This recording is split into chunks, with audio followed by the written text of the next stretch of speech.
Yo tenía 24 años cuando creí que lo tenía todo, una carrera prometedora en enfermería, una madre que me adoraba, y un esposo, Andrés, que parecía sacado de una película romántica.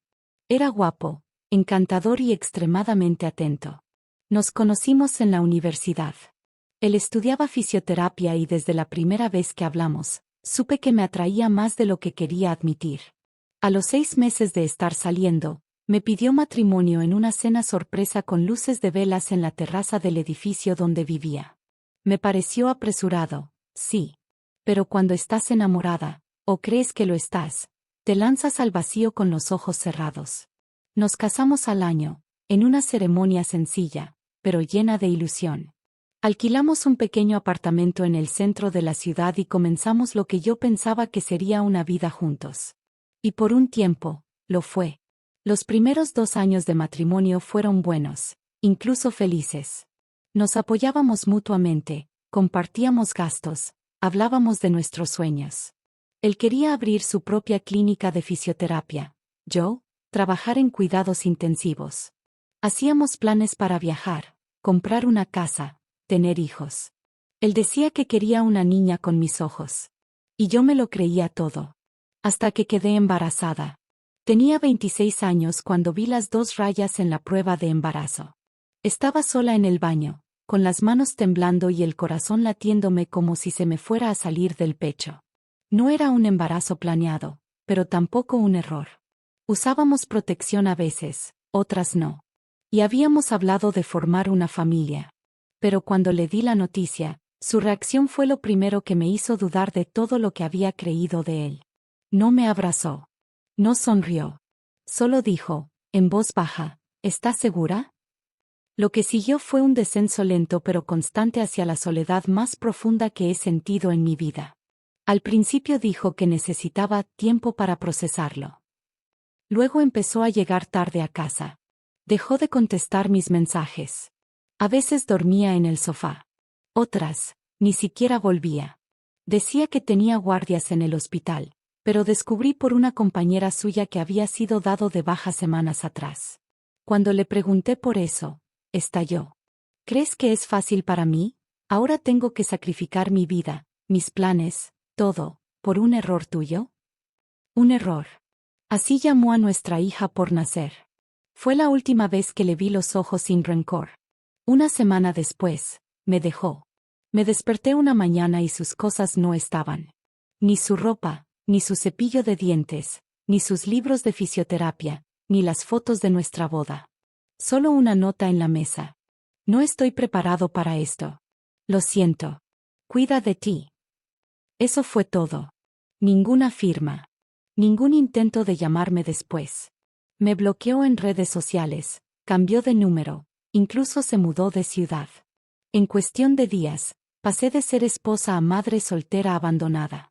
Mi mamá fue mi único sostén durante ese tiempo.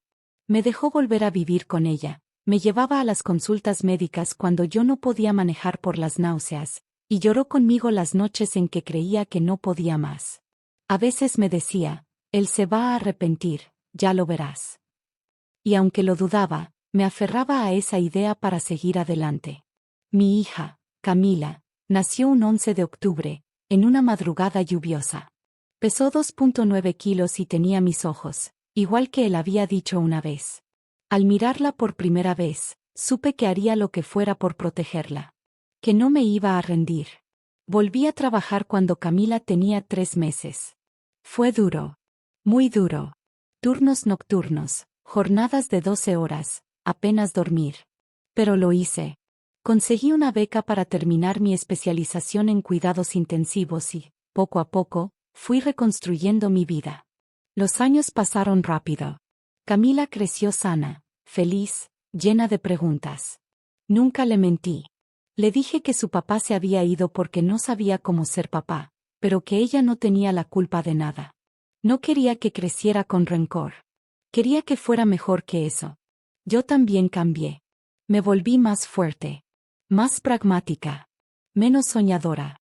A los 33 años, era enfermera jefe en una unidad de cuidados intensivos en uno de los hospitales más grandes de la ciudad. Camila tenía 7 y era la niña más curiosa e inteligente que había conocido. Había logrado mucho sola. Pero a veces, cuando la veía dormida, me preguntaba si algún día él aparecería. Si alguna vez se arrepentiría. Si me recordaría siquiera. No sabía que la respuesta llegaría tan pronto. Una tarde cualquiera, mientras revisaba los historiales de los nuevos ingresos, vi un nombre que me detuvo en seco: Andrés Muñoz. Edad: 35 años. Diagnóstico: insuficiencia respiratoria aguda, probable neumonía grave. Urgente ingreso en UCI. Mi cuerpo se tensó como si me hubieran dado una descarga eléctrica. ¿Podía ser? Revisé la foto de su ficha digital. Era él. Más delgado, con la barba crecida, pero sin duda él. No podía creerlo. Lo trajeron en ambulancia minutos después. Inconsciente. Intubado. El oxígeno no alcanzaba y su cuerpo estaba al borde del colapso. Estaba muy grave. Me quedé allí parada un instante, mirándolo, preguntándome si el universo se burlaba de mí o si me estaba dando la oportunidad de cerrar un ciclo que llevaba años abierto. Tenía que tomar una decisión. Podía pedirle a otro colega que se hiciera cargo del caso. Nadie sabía de nuestra historia. Nadie me culparía. Pero no lo hice. Porque yo no soy como él. Lo atendí como a cualquier otro paciente. Con profesionalismo, cuidado y distancia emocional. Nadie del equipo supo quién era él para mí. En ese momento, solo era un hombre joven luchando por su vida, y yo era la única que podía asegurarme de que tuviera una segunda oportunidad. Los primeros días fueron críticos.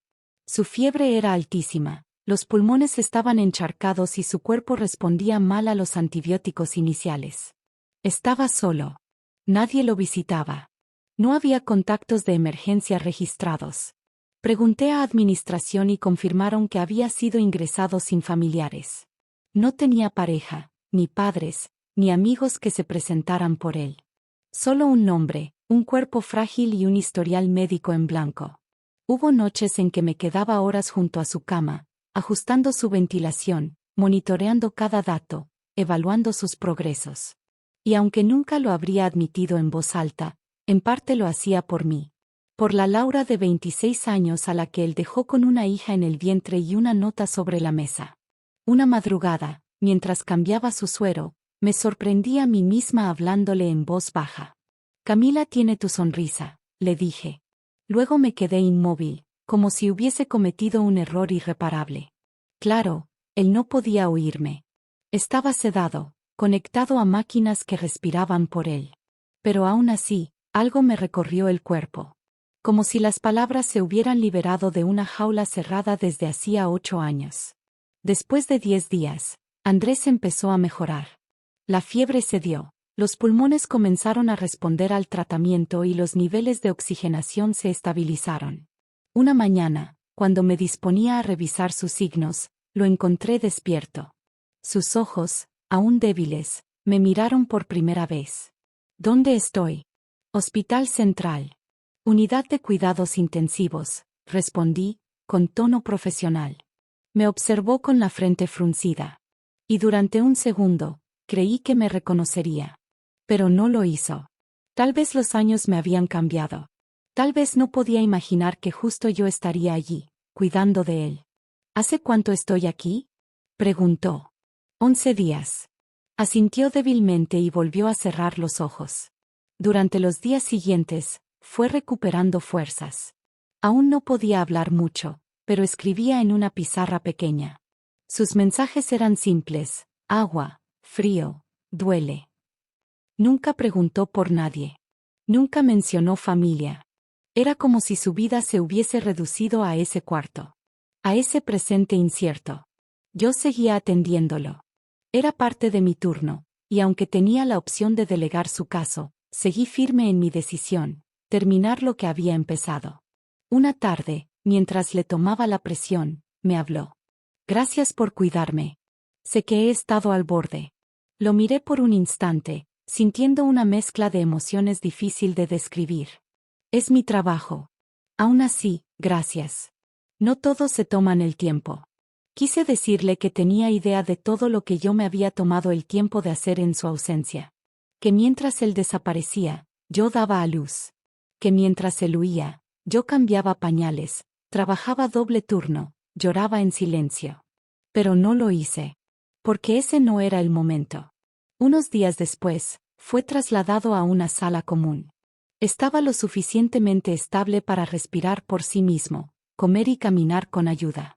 Antes de ser dado de alta, pasó por una última revisión conmigo. Fue la primera vez que me miró con atención, con curiosidad. ¿Nos conocemos?, preguntó, ladeando la cabeza. No, respondí sin dudar. Y era verdad, en cierto modo. La mujer que él conocía ya no existía. Lo vi salir del hospital con una pequeña bolsa de pertenencias y un bastón prestado. Nadie vino a buscarlo. Tomó un taxi y desapareció. Los meses pasaron. Volví a mi rutina, a los turnos largos, a las tareas con Camila, a las noches donde el cansancio era tan grande que ni siquiera podía pensar. Andrés no volvió a aparecer. Pero yo ya no era la misma desde aquella experiencia. Un día, al recoger a Camila de su escuela, noté que su maestra me esperaba con una sonrisa nerviosa. Laura, quería hablarte sobre el proyecto de ciencias. Camila eligió hacerlo con otro papá, que es fisioterapeuta. Te lo menciono porque parece que él no sabía que tú eras su mamá. Mi corazón se detuvo. ¿Cómo se llama ese papá? Andrés. Andrés Muñoz. El mundo se volvió un túnel estrecho. Tragué saliva, tratando de mantener la calma. ¿Y cómo se conocieron? Es padre de otro niño en su clase. Al parecer, comenzaron a hablar por un experimento del cuerpo humano. Y él ofreció ayudar. Camila le mencionó que no tenía papá. Él le dijo que tampoco tenía a su hijo cerca, y conectaron. La ironía era insoportable. Ese hombre, el que había huido de su rol como padre, ahora pasaba tardes ayudando a una niña sin saber que era suya. Mi hija. Nuestra hija. Esa noche, observé a Camila mientras dormía. Su cuaderno de ciencias estaba en su escritorio, lleno de dibujos y explicaciones anatómicas. En la esquina, un dibujo de una figura masculina con bata blanca y una nota. Gracias por enseñarme, Andrés. ¿Qué debía hacer? Podía contarle la verdad. A ella. A él. Gritarlo en su cara. Reprocharle todos los años perdidos. Pero algo me detenía. No buscaba venganza. Yo ya había ganado. Yo había criado a Camila sola. Había salvado su vida. Había reconstruido mi mundo sin necesitarle. Unos días después, lo vi. Llegó a la feria científica con una camisa azul clara y la mochila de su hijo al hombro. Camila lo saludó como si lo conociera de toda la vida. Y por un instante, cuando nuestras miradas se cruzaron, sentí que algo en él vaciló. Tal vez, muy en el fondo, su corazón lo reconocía. Se acercó y me tendió la mano. Hola. Soy Andrés. El papá de Nico. Hemos estado ayudando a Camila con el proyecto. Lo miré directamente a los ojos. Gracias por tu ayuda, le dije. No le revelé nada. Porque a veces, el mayor poder está en lo que elegimos callar. ¿Qué habrías hecho tú en mi lugar? ¿Le habrías dicho quién eras, o habrías guardado silencio, como yo lo hice? Déjame tu opinión en los comentarios. Me encantaría leerte. Si esta historia resonó contigo, si alguna vez tuviste que levantarte sola, si fuiste traicionada por alguien que prometió quedarse, o si descubriste tu verdadera fuerza cuando todos te dieron la espalda, dale al botón de me gusta y suscríbete. Recuerda, tu valor no lo define quien te abandonó, sino quien decidiste convertirte después. Gracias por acompañarme en este viaje. Nos vemos en la próxima historia.